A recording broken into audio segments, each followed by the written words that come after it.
Suntem în sectorul 4, undeva între străzile Acțiunii și strada Odei. Se vede de aici și CET Sud Progresul, de unde suntem noi, se vede practic turnul acela mare de apă. Și vom accesa acum proprietatea. Avem o proprietate foarte frumoasă și cu un teren bun. Avem un 300 de metri pătrați, cu o construcție de 100 de metri, deci o curte liberă undeva la 200 de metri pătrați, cu un front stradal de 25 de metri și o adâncime de 12,2. Deci ăsta este practic terenul. Începe de undeva de unde se termină gardul acesta de lemn, se termină aici la stâlp. Strada este, cum se vede, betonată, asfaltată, cu canalizare, cu tot ce trebuie. Gazul este undeva la 50 de metri de aici, de unde suntem noi.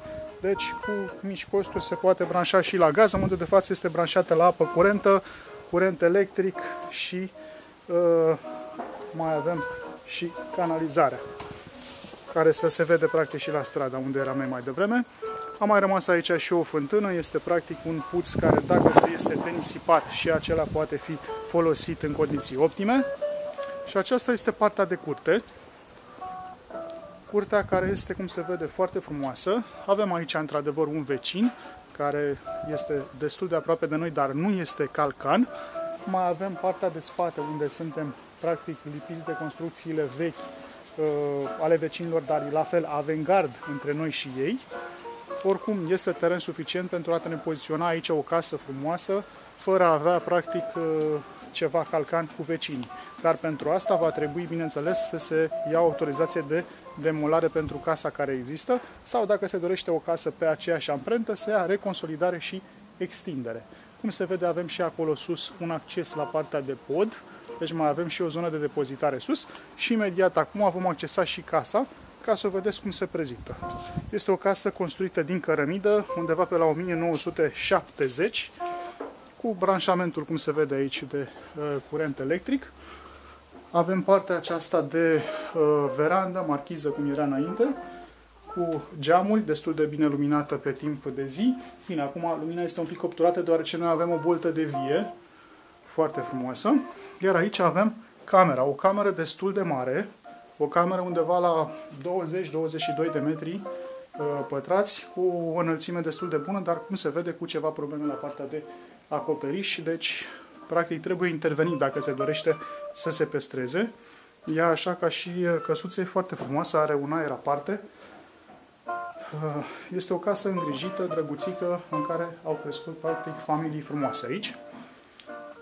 Mai avem această a doua cameră, care are aproximativ aceeași suprafață și aici avem undeva la 20 de metri pătrați. Se vede acolo că a fost o sobă, pe partea asta a rămas doar coșul.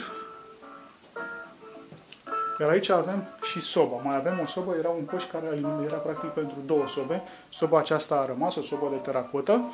Acolo avem un aparat de aer condiționat de la Eskimo și camera asta este practic un dormitor ceva mai micuț ca și suprafață, dar având în vedere că este poziționat aici, este o cameră cumva destul de călduroasă pe timp de iarnă și mai răcoroasă pe timp de vară. De aici avem acces la bucătărie, bucătăria care este și ea destul de spațioasă. Avem aici undeva la vreo 14 metri pătrați doar bucătăria. Dacă nu 14, măcar 12 tot are, e destul de mare. Acolo avem aerisire, avem calea aceasta de acces către curte.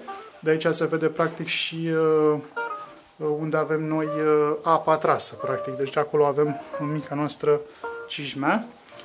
Iar aici este o cameră de depozitare.